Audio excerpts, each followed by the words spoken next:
All right, we just wrapped up a conversation with Kevin from OpenAI. I, as the resident dodo, got most of it, but I'm pretty sure I missed some. I'm pretty sure Varun grasped a lot more. Varun, what do you think of it, and what stood out for you? So Kevin is the CPO of OpenAI. He's the one that led deep research and basically all their products. Dude, the thing that stood out for me is somebody from Anthropic had told me that code is going to be totally automated by 2027. Kevin's like, hold up, it's probably going to be done this year or the next. So very interesting insights how they think about product. Where is the commoditization? He actually argues against commoditization. He says, sure, they're all commoditized, but there is gaps in capabilities, and those gaps keep changing over time. I mean, there's so much interesting to take away if you're a user. There's so much to take away about timelines and predictions on what will happen over the next year, the year after that, and so on and so forth. There are a bunch of business ideas, right? Tanmay mined out some business ideas that Kevin thinks will work in this world of AI. I mean, this is a very fascinating conversation. I don't want to spoil it for you, so please watch it. And yeah, subscribe. It's because you guys watch and subscribe that we get to have these fun conversations. And roll the intro.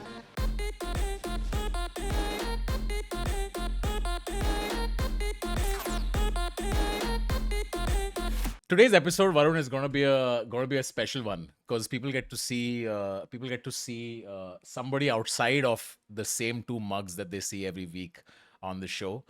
We have Kevin Weil from OpenAI joining us. Kevin, for folks who might not know, could you tell us a little bit about what you do at OpenAI and why are you so special? Why am I so special? Uh, I have the privilege to be the chief product officer at OpenAI, which is probably the most fun I've ever had in a job. I've been fortunate to work a bunch of places in my career. I was an engineer in the early days of Twitter when it was about 40 people, up through when it was 4,000 or so. Spent most of my time there as head of product. Was head of product at Instagram. Was co-creator of Libra, the crypto project out of Meta. Spent a bunch of years building satellites at Planet, which is also an incredible experience. But every other place that I've been outside of OpenAI, you kind of have a basic sense of what computers can do. And you're building products, you're thinking about who are you building for, what problems you're trying to solve. But technology is technology. Databases improve, but not that fast. Like your database this year is 5% faster than your database last year, but it kind of does the same things. The crazy thing about OpenAI is that like every 2 months, we make computers do something computers have never been able to do before in the history of the world. And so like your conception of what technology can do changes. And it means that you have to almost like rethink your product every 2 or 3 months, which is, I mean, it's intense, but it's super fun. All right. So, guys, the reason why Kevin is special is because his resume is bigger than my Wikipedia page. That's the main reason. Kevin, thank you so much for joining us. Yeah, Varun, I know you have a ton of questions, so why don't you start? Awesome, Kevin, thanks for joining us. Can you tell us, just how it's been at OpenAI? How has it been sort of, working on product? Because OpenAI has two companies, right? You're a research firm, and at the same time, you're a product company. And a lot of people have spoken about, the models are going to keep getting better. And research, there's great research happening here, there's great research happening in other companies. But OpenAI has also captured the world's imagination as a product. ChatGPT, it is now a verb. I use it as a verb. So what's it like, sort of, what does your day-to-day look like? Yeah, it's been awesome. I mean, if you go back, OpenAI started like 10 years ago now, and it was originally a research company. It was started with a handful of, at the time, crazy people who said, you know what, we can build AGI, we can build artificial general intelligence. And at the time, nobody really believed them. They were kind of off in a corner. But they were right. They figured something out. They started to build some amazing demos, robot hands that could solve Rubik's cubes, things like that. And then they happened on these scaling laws that showed that the more compute, the more data you applied, these models started getting really good. And as you said, OpenAI was very quickly a world-class research company. But now, as with ChatGPT, with our enterprise products, our API products, other things that we're thinking about, we can't just be a world-class research company. We have to be a world-class research company and a world-class product company. And actually, increasingly, I don't think we can be sort of these two things separately. We have to work really well together, because the like I said before, every 2 months, your conception of what computers can do changes. And if you're operating as two separate companies, then the best thing you can do is sort of throw, some improvements over the wall at each other. And that's not going to be how we build the best products. The best products, and we're seeing this with things like deep research, where it was really an integrated product research eng design team, that they happen when you can bring together what people want and a sense of the problems you're trying to solve from the product and engineering side, with the incredible breakthroughs that are happening with the models and their capabilities. And when you bring those two together early on, then you get magic. If you're throwing things over the wall at each other, you could build cool stuff, but I don't think you're going to build the best stuff. And the market is so competitive. We have, uh, great companies building great models, right, left, and center. The only way that we're going to win is if we really operate as one unit, and that's increasingly how we're setting ourselves up. So your day to day is mostly thinking about where the puck is going with research, and then saying, well, here's where product needs to accelerate to meet it, and here's what the entire whole thing looks like in 6 months from now or a year from now. Well, it's both, because it's one of the interesting things about working with models is the models these days are so incredible. They're not really intelligence limited. They're in some sense like teaching limited. Like you can teach them to do anything you want them to do, but you need to have the data, the RL, the environments that teach it to do something great.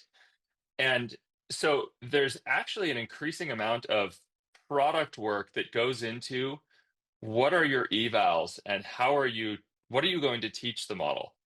And there's nuance to it. So if you teach the model on, again, you train it against a bunch of competitive coding contests, then it's going to get really good at competitive coding. But competitive coding is not exactly the same thing as like real life coding a front end app.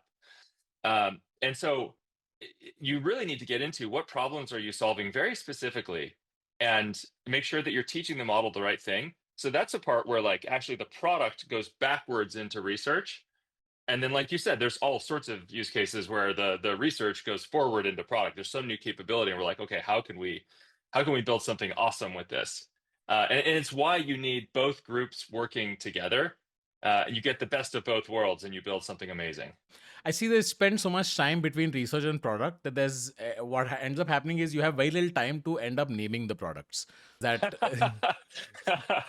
so Kevin, just for a little context, like Varun's an engineer by he trained to be an engineer, and I'm also a comedian on the side. I just want to give context that I'm not just a random person showing up to make jokes. All right, go on. No. It's we deserve all the crap we get from people about our naming. It's absolutely horrendous. But we know it and we lean into it. We do Reddit AMAs every once in a while, and I was doing one with Sam, and someone's question was, "Can you guys improve your naming?"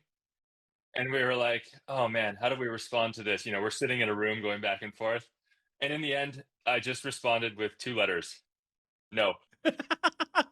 It's like we're trying to make AGI happen, and the biggest consumer feedback is the names are kind of confusing.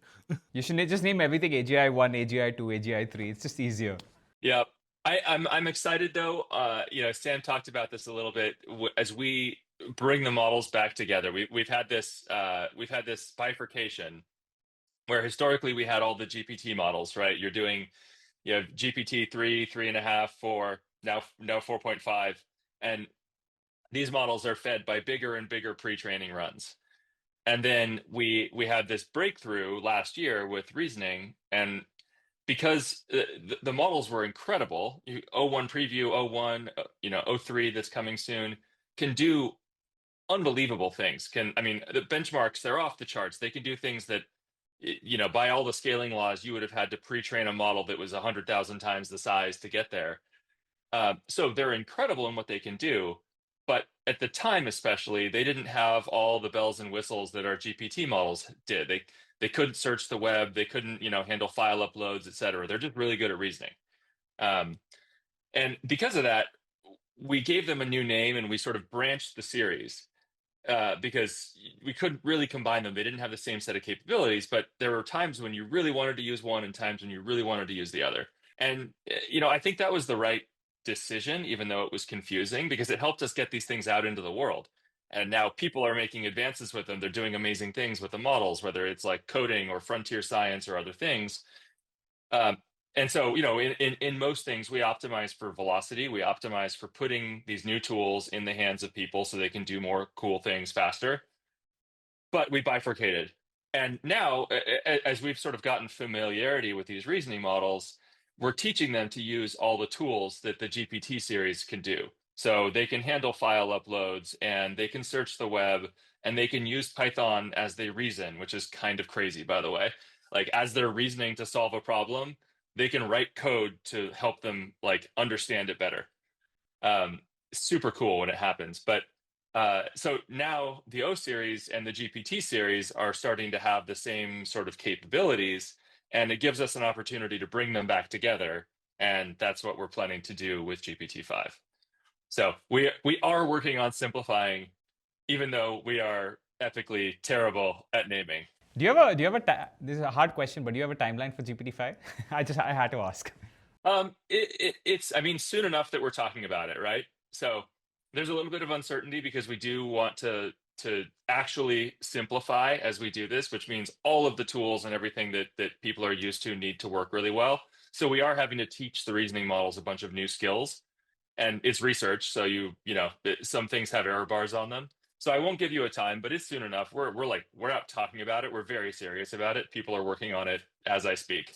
Kevin, I'm not an engineer, right? I'm a user of the products, and I love them. By the way, I think you guys are doing a great job.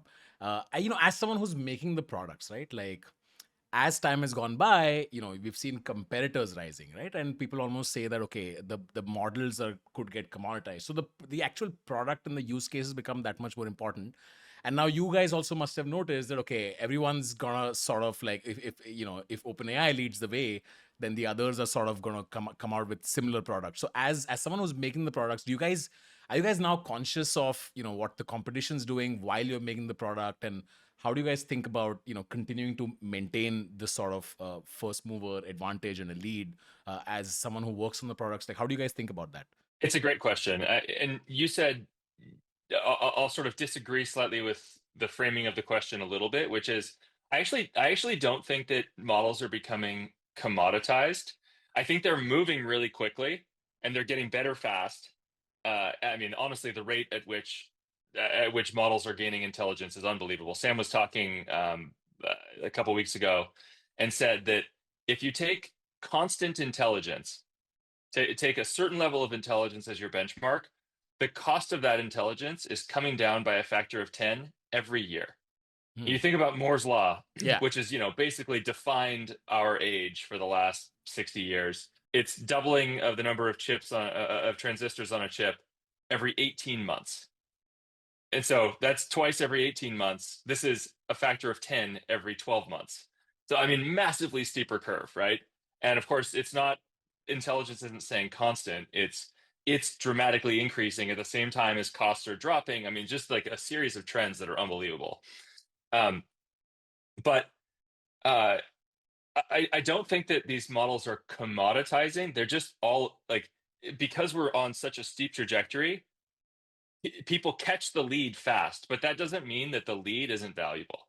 So I think even a 3 to 6 month lead is super important, because it means that you're the first to new capabilities, which means you can be the first to launch new products that meet those capabilities. And since these capabilities are new to the world, these products have never existed before, things like deep research, right? And you're the first to do those. You are sort of leading the way, and everyone else is following. And I think that's a valuable place to be.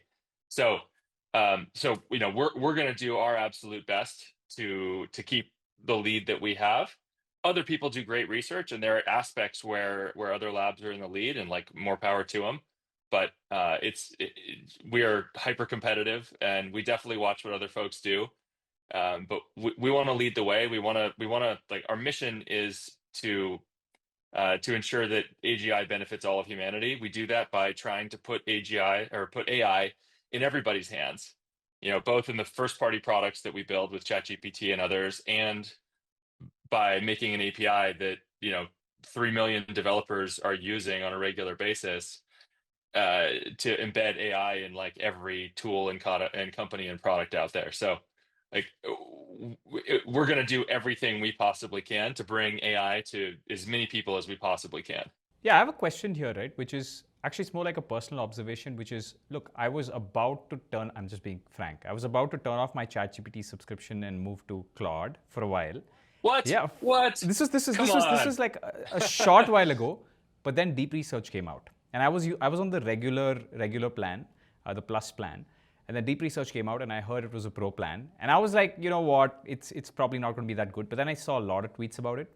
So I saw one tweet, people saying this is phenomenal. Then I saw another one. I was starting to get FOMO, right? And I saw a third one, and I saw a fifth one. And I said, you know, screw it. Let me go get O1 Pro, right? Let me get the Pro plan. And to be honest, it's been a long time since I had the kind of holy shit moment that I had with deep research. Like deep research is great. It's like, you know, Perplexity has a deep research, Grok has a deep research, nothing comes close to the deep research you have. How much of that is, you know, the underlying models? How much of that is your work on the product? Because deep research is phenomenal. I use it every day. You were resource constrained at some point, right? You can only do a certain number of searches. I made another account and upgraded so I can do more. I use it for the simplest of queries because it's going all through Reddit and like a bunch of blog posts that nobody's ever seen in the world, collecting all that. It hallucinates very, very little. It's a phenomenal. In my opinion, it feels like AGI because AI always felt like I was getting content out, but it was generic in nature. But with deep research, it's now filled with insights, nuggets of insights. Like if you ask it, how many people on average does it take to make a AAA game? Now, the earlier versions of AI would be very flaky about it, but now I get specific examples saying this one did this many, this one did this many, and it's just so useful. How much of that was you in product, and how much of that is the research underneath? It's the longest compliment Kevin's received, by the way. No, you can keep going though. You can just keep talking about deep research. You're doing a great job. Yeah, I'll be honest. Actually, I think deep research is the best product that we've launched since ChatGPT itself. It's just magical, and it's one of the first. Internally, we talk about these like feel the AGI moments when you just get goosebumps and you start to, you intellectually you see the trends in AI and models increasing in intelligence and all these things, and it's sometimes kind of hard to actually reason out like what is this going to feel like when we really have AGI around us at all times. But every once in a while you get a hint of it, and deep research was one for me because it so many of the things that I use ChatGPT for, it's saving me like 5-10 minutes at a time, and that's awesome, right? I'll take all the time I can get. I've got like job, 3 kids, family, all these things going on. But in a lot of them, they're things that I could have done without ChatGPT. It's just ChatGPT makes them better, faster, etc. Deep research was one of the first places where it's just I could not have done these things. I was like, I'm a physics nerd, so I was like trying to learn about muon colliders, and I like had it go do this big thing for me, and in 20 minutes it came back with like a 15-page report on muon colliders. I just wouldn't have done that. Ditto like doing some medical research for some stuff with my son. I don't have the capability to do that kind of research. And it went off and did it for me and provided me a bunch of peace of mind. And so there's just, it wasn't just saving a little bit of time. It was fundamentally doing something for me that I could not have done myself. And it's eye-opening, right? And back to your question, I think, I think there's credit starts with the research team. They did an unbelievable job. But it is one of the examples I was telling you where we have a research team and a product and engineering and design team all working together from the beginning, making sure that the problems we're trying to solve for people match up with the ways that we're like evaluating our model. And as we're training to get the model to like get better at certain skills, those are directly tied to the product we're trying to create. And it really is the magic of bringing these teams together. So I think it's an example of something we couldn't have created if we were operating, as a research team over here and a product team over here. Interesting. And one follow-up question on deep research, and I guess not on deep research, but for example, I've tried 4.5 recently, and 4.5 has this very distinct big model feel. Like I don't know how to explain it, but It's almost like when I use a smaller model, like let's say O3 Mini, I can tell it's taking me too literally. I don't know how to explain it, but it's just one of those vibe things I get with a model. But like 4.5 writes really well. It's able to pick up nuance in what I've said. It's able to pick up edge cases in what I've said. And from my understanding, 4.5 doesn't have any reasoning. This is just a lot larger of a pre-training set. Are you seeing? Are you now going to see with this level of new pre-training, with this level of new corpus combined with reasoning, we're going to have something new that the world's never seen? Do you expect a huge capabilities jump, or does reasoning not matter if the model's already that large? I think reasoning definitely matters, and you can see it in the benchmarks, right? Like if you're looking at some of the more academic sciencey benchmarks, whether it's like GPQA or Frontier Math or ArcAGI, these kinds of things, 4.5 doesn't hold a candle to like O1, let alone O3, our forthcoming frontier reasoning model. But there's also, like you said, there are these sort of softer evals, these things that are squishier and more human and like softer, that 4.5 is just unbelievable at in ways that are very hard to quantify. But you can certainly see it in like human feedback. You can see it in A/B tests where you compare 4.5 next to other models and ask people which one they prefer, and you see a massive preference for 4.5. So I think it goes to the fact that there are two ways that we know of today to scale the intelligence of models. You can do a bigger and bigger pre-train, and you can do more and more RL on top of it to teach it to reason. And the answer in the end isn't one or the other, it's to continue to do both. So these bigger and bigger pre-trains, they get the soft skills, they have better world knowledge, they're more interesting to talk to, they feel somehow more human or alive isn't exactly the word I'm looking for, but they feel more real to me. Do you have a theory why? I think you can encode a lot more subtlety at the end of the day in a bigger model. The human world is full of dimension and subtlety and nuance. And when you take if you think about going the opposite direction, if you take like a 4.0 model and you distill it down into say 4.0 mini, you get a model that, depending on how you distill it, can keep most of the skills on a particular dimension that you care about. So if you want to build a really good small coding model, you can totally do it. You can take 4.0, distill it, or take O1 and distill it, and produce a really good coding model. And it will, maybe not exactly be at the same benchmarks on coding, but like not very far, and it will be a much smaller model. But if you then try and talk to it, it's not a super fun model to talk to. It's sort of lost its personality in some ways. Yeah. And like if it's a coding model, who cares? That's not why you're using it. So, I mean, small models are awesome in a lot of ways, but there's some sense in like which is dimensionality collapses, you're losing subtlety and nuance, and there's something about that that makes things very like pleasant to talk to. And I think the same happens when you're going the opposite way and expanding it. There's just a lot more room, if you will, in the added dimensionality to like encode more nuance. That's a little bit vibey, but I think there's some science behind it as well. But it seems to be true in everything that we see. And 4.5 is just, I mean, if you're asking a model to represent a particular voice, if you're asking a model for relationship advice, if you're using it for like more of the soft human things, 4.5 is the best thing out there by far. And you won't know it until you try it, and then you try it and you're like, oh, I totally get it.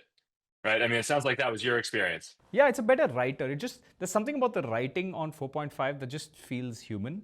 It just feels human. And it's almost like 2 or 3 years ago, I would have said maybe reasoning is the better way to write better, right? Maybe you're saying this happened, then this happened, then this happened. That should help you write better. But it almost feels like just, this subtlety, like you said, is what leads to an improvement in writing skills, which I wouldn't have expected. So I've done a course correction in my head, right?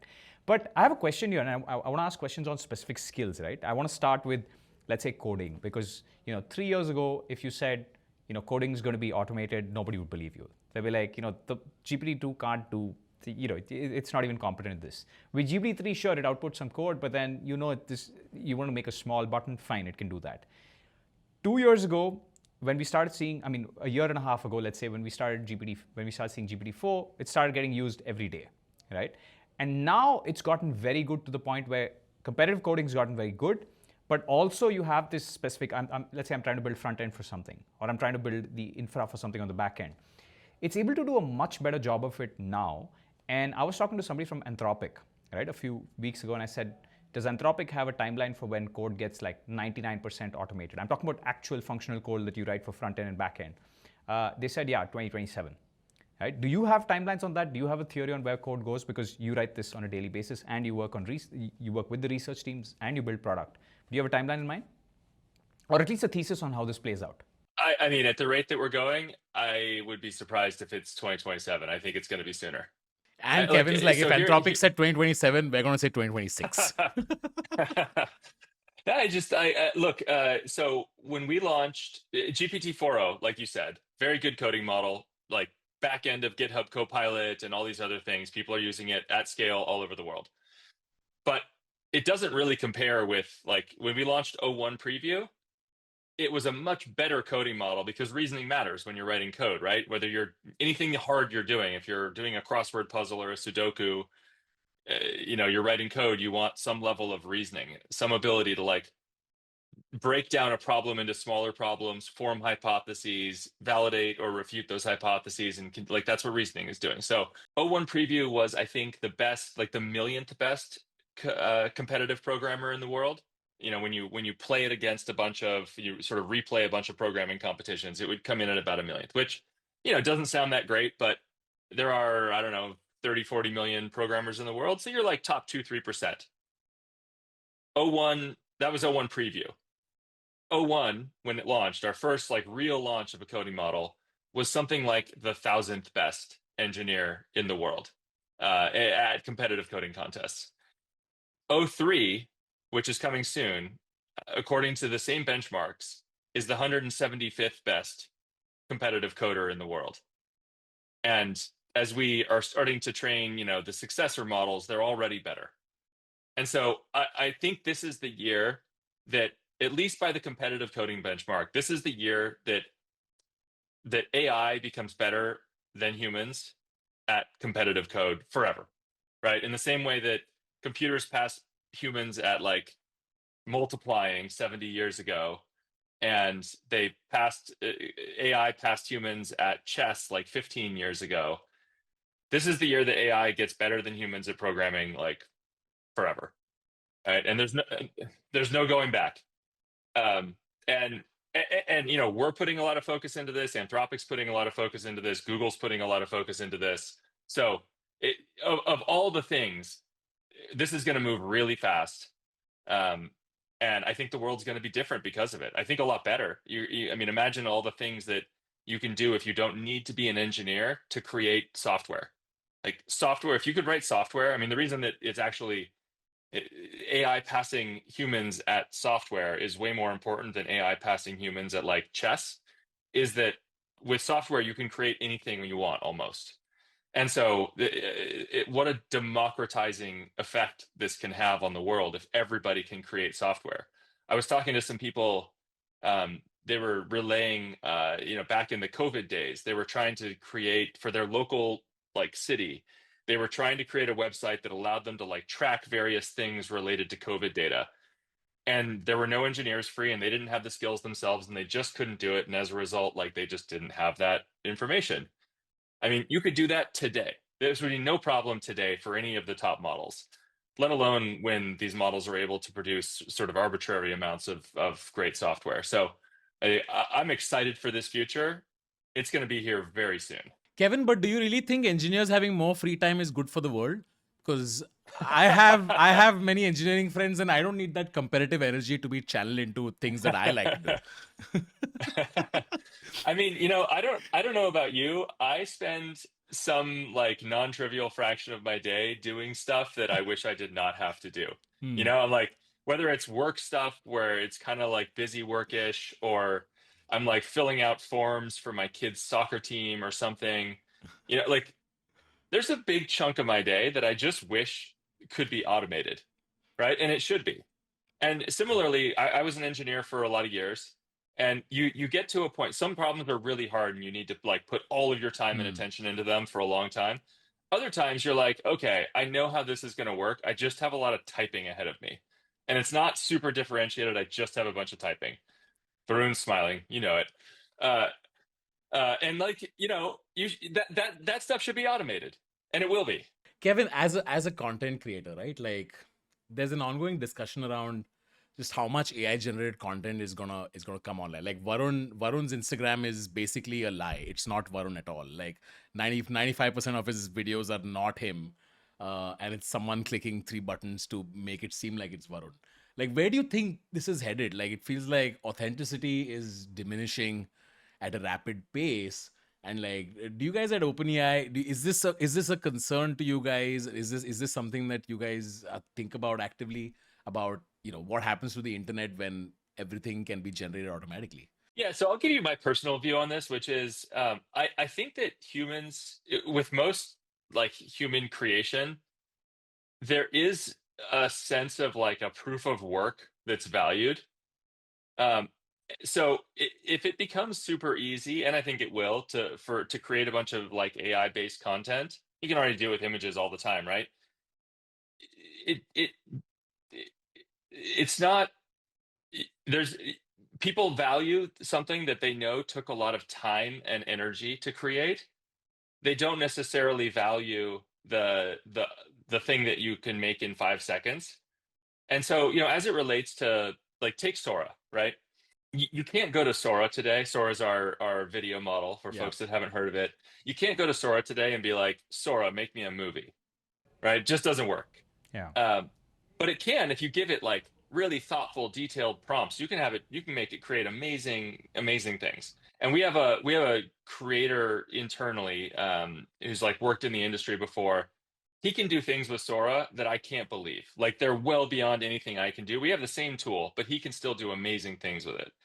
I was talking to a director the other day, who's looking at using Sora, and he was saying, look, before he like does sci-fi stuff, and he's like, okay, so imagine you've got this sci-fi scene, you've got like a plane in outer space, kind of like zooming into a planet, like maybe some sort of Death Star type planet, and then you need to cut to a scene where the thing is like zooming along the surface of this like technological planet.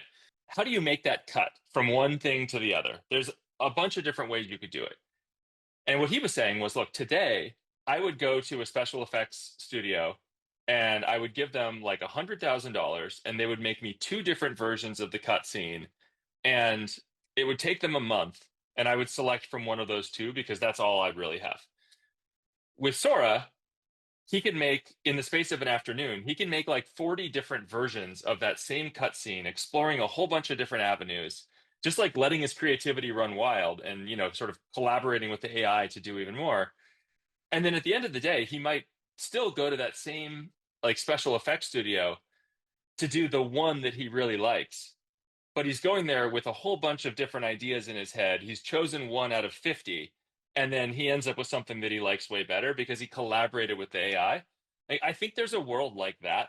It doesn't mean that you just like snap your fingers and everyone creates amazing stuff. It's going to take a huge amount of work to do great work. The bar probably stays the same for how much effort and expertise it takes to do great work.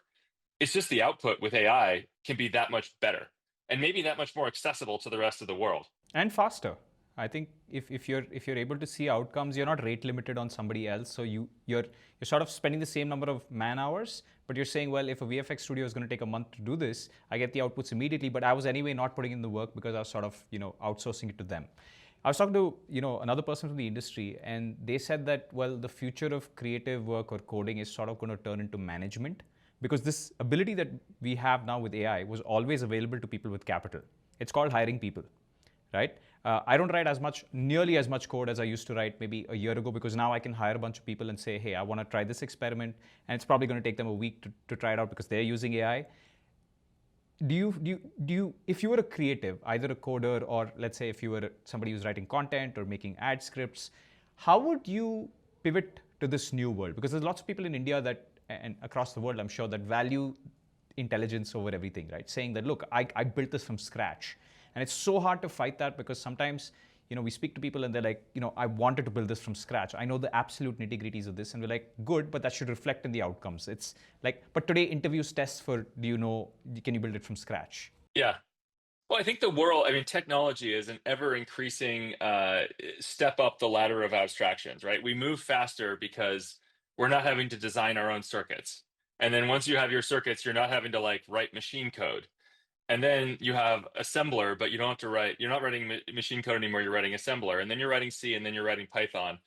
And then you have web frameworks that do things for you, and you're not worried about the underlying operating system because you're living in a browser. Like the world is a series of increasing abstractions, and those abstractions help you move faster, and AI is one more abstraction that helps you move faster. So yeah, do you if you use AI a lot to write a bunch of your code, and if you don't ultimately care about the code that much, what you care is the output of the product. Do you know the internals of the code as well as if you'd done it yourself? Probably not. Yeah. But do I know my dad was an engineer, worked on compilers at Microsoft back in the day. Do I know the internals of the thing that's compiling my code to the degree that my dad did? Definitely not. But does it I mean, I'm also not writing like Fortran. I'm writing Python in a web browser and deploying it in real time. So like these things are trade-offs. There's nothing like you lose maybe a little bit of that, but you gain speed, and you gain the ability to bring this not just to like the subset of people that happen to know compilers and Fortran, but to anybody in the world that can use ChatGPT. And that's amazing. Right. And it doesn't preclude you from ever going way down into the details if you want to, right? There are still people that make chips, and they do an incredible service to the world. But the majority of people don't need to learn that level of the stack, and they can like operate faster and do more things as a result. But in the short term, if you've made your identity around intelligence, and let's say coding is one good symbol of intelligence, and that's getting commoditized, if you were an engineer who's not at OpenAI, maybe starting out your career, how would you deal with the status hit that's incoming? Because you can already see signs of it on Twitter, where every day there's a conversation around this. There's people in denial, there's people in grief, all stages of this. And there are also people saying, well, nothing's going to happen because the effort required to create an outcome is the same. And that part I agree with. But if everyone has access to it, now you're sort of competing, and that's the problem with status, right? It's all about competition. Now you're competing with so many other people who can write English, who don't know as much about the underlying stack as you, but are still now in the market competing for that same job or that same title. How do you deal with the status effects of this? I mean, I think so. What will matter in a world where, I mean, first of all, like Jeff Dean is a better engineer than I am, and I'm willing to bet you that Jeff Dean plus AI is a better engineer than me plus AI. So like the expertise and the experience, right? Just not just like the raw intelligence, but understanding what problems to solve, where to focus your work, where the leverage is. Those kinds of things are still going to matter. And so I don't think that like everything just completely equalizes across the board, and expertise no longer matters. Um, Also, though, then you start to think what matters at that point, and if you can create anything, then it puts a huge emphasis on knowing what to create. So who has a feel for what are the most important problems to solve, and how you would go about solving them? And if more people have access to the ability to solve those problems, the world is going to be a better place because more problems are going to get solved, and like we will move ahead faster as a society. And I'm excited for that. It almost it feels like, okay, so the one thought is, okay, high competency plus AI is continuing to going to have an advantage, right? But the other school of thought is that, okay, AI is also going to create new types of jobs. They almost seem kind of contradictory, right? Which is that, okay, existing jobs will exist, but AI will be a part of it. uh, Kevin, I wonder, I don't think I've heard a great answer to this, which is, what kind of new jobs do you see existing? Like, is there anything concrete that you've been working on a product and you're like, this is definitely going to be a thing in the next few years, like a new type of job? Yeah, it's always hard to say. I'm not sure I have the answer that is going to make you happy here either. But I do think that just about every job will be complemented by AI. Either you're going to be using it day in and day out to augment yourself in your job, or like Varun was saying, people are going to increasingly be sort of managers of these AI employees that will do a lot of the basic work for them, and can maybe will leave the sort of so what to humans. Like they'll do a lot of the what, and then humans will still take responsibility for the so what, in the same way that like you often do as a manager of people. Um, but I don't know. I think one thing that I'm confident in, a lot is going to change over the next few years. A lot is going to change. One thing I'm confident in is people inherently, I think most of us, all of us, want to be a part of something bigger than ourselves. So I don't really believe in a world where like we all get, universal basic income and like lie on the couch and do art. I think people want to create, they want to help people, they want to make the world a better place. And AI will change things. It will help us do that in ways that maybe we can't now. But I think that fundamental desire is like very innate to people. So I don't see a world where we're all like, relaxing and doing nothing because AI does all the work for us. I think we will still strive. We will still try and leave the world a better place. We're just going to have different tools to do it with. Okay, maybe not this, but I'm sure while building products, like you guys have just these many priorities. You're building your own products, but while working, you're like, that's a startup. It's like you guys are creating intelligence, and you're like, oh, that's going to be a company. We of course are not going to spend time building that because we got other priorities. But has there been a couple of ideas in your head thinking, oh, someone should make that. Someone should use what we are building and then make that. Tanmay is mining for startup ideas. Yeah, I'm mining ideas. You're looking for something to do after the podcast game. I know English. I can build. When this is automated, we need something to do. Yeah. Drop us some couple of ideas, Kevin. Ideally, if they could be worth $1 billion, that would be useful. Yeah, so I'll give you a general one, and then I'll give you a specific one. The general thing is, I was saying earlier, these models are not intelligence limited. They're like teaching limit. They can learn anything, and it's about what you have to teach them.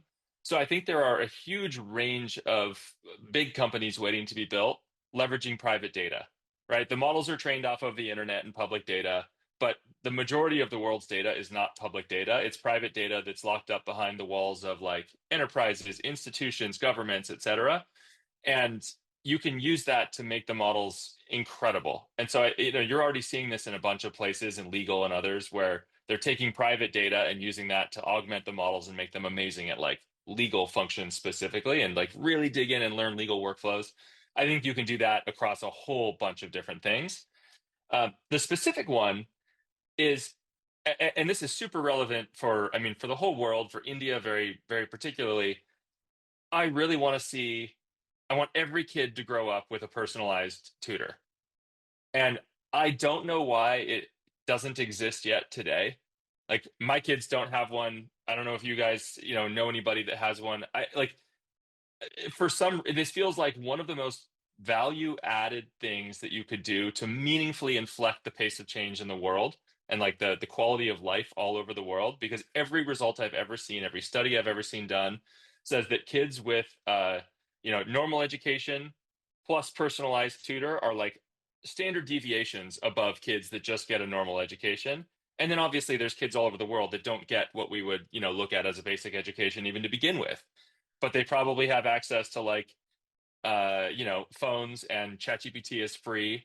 And I just want to see the world where every kid grows up with a personalized tutor that can teach them anything they want to know, push them as hard as they want to be pushed, and grow as fast as their innate intelligence will let them grow. The world will be a better place, and like the AI can do it today. So it's one of those things where it's like we're not waiting for some breakthrough 4 years from now. The AI is ready for it today, and I want to see somebody build this and get it to like 3 billion kids on the planet. That's because AI is too kind, Varun. Indian students aren't used to really kind tutors. I need my teacher to yell at me if I underperform. You can get the Grok unhinged mode. Yeah. I was gonna say, Tanmay, we'll train you a model that'll yell at you. Hey, I have a question here, right? Which is, let's say, a kid has a lot of why questions, and the AI can sort of answer the why questions with you. But I saw a tweet recently by somebody that said that, unfortunately, all the whys that it can answer for you, it can also do by itself, right? Is that a fear that by the time the kid grows up, maybe 20, 25 years, a lot of the education might not be useful? But maybe internalizing that education helps you make better decisions. Like, how do you think about, you have 3 kids, how do you think about how they would be schooled and what their life would look like 10, 15 years later? I know I'm asking you to paint a very, very long away picture. Maybe it's not the OpenAI roadmap, but in general, where you see the world going now that we've unlocked this. I mean, I think education has to change in the same way that you have calculators all of a sudden. You shouldn't be teaching people how to do like super long division as a skill anymore. You just don't need that. Education should change and evolve with AI, but I think there's value in being in a classroom and like in a social setting, having a teacher that can guide you. And there's value in having a one-on-one experience with an infinitely patient AI that can go whatever pace you want to go. You can ask it anything. You don't have to feel silly. And like it's the two of these things together, I think will, I mean, you could imagine 16-year-olds today versus 16-year-olds in the future, and they're 5 grades ahead because of the tutoring that they've gotten. And if you could do that, the world would it's just a fundamentally better place. Like we can do so much better than the education system that we have. So this is like my personal thing. I really want to see someone take the world by storm with an amazing AI tutor. I think we at OpenAI would go to the ends of the earth to try and support somebody doing this at scale. So it's just like one of the most tangible ways that we can improve the world. Like I think yeah, tutors could get way better, but so do video games. So it's like the problems will still exist, you know. Hey, has voice mode picked up? Because I feel like I thought that when we have, something like the movie Her, we'll use voice mode a lot and we'll talk to the AI all the time. But I don't find myself doing that. I find myself texting the AI more often. I don't use any voice mode on an AI, which is so weird because I always thought it would be the opposite. Any guesses, because you had product at OpenAI, right? Any guesses why it hasn't picked up, or maybe I've got the data wrong?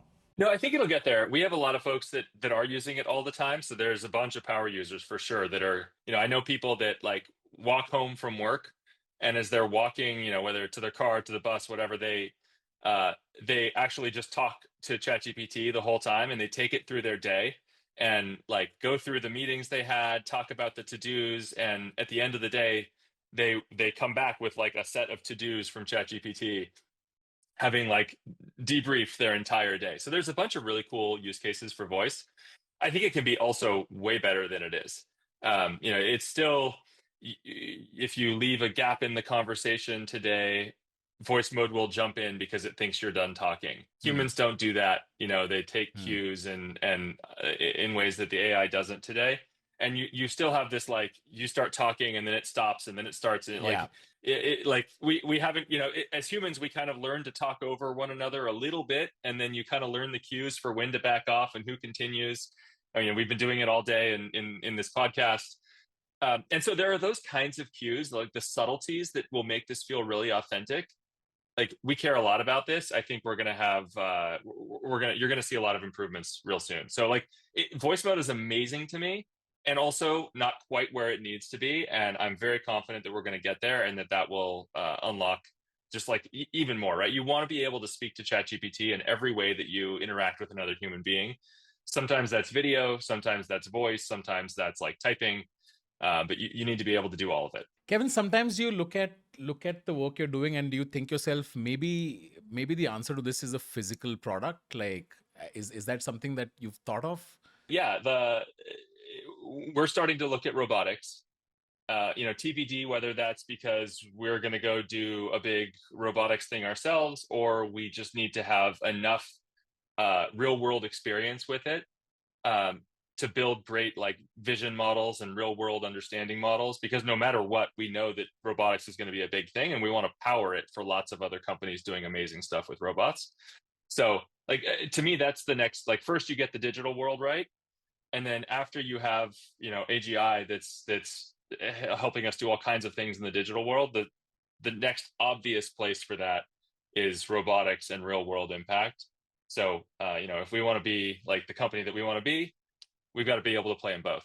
All right, Kevin, thank you so much for giving us your time. I know you got to run, so please do your thing, and all the best, and keep doing the great work that you guys continue to do. And thank you for deep research. Yeah, thank you for deep research. Hey, we've got a lot more coming. Please please keep I want all the feedback. So tell me when things are working well, but especially tell me when things aren't working well, because nothing inspires our team more than someone saying, you know what, I just wanted it to do this thing and it couldn't quite. We'll turn that around, and like a few weeks later we'll be able to do that thing for you. Thanks, Kevin. Thank you. Awesome. Thanks, guys. Bye. Bye.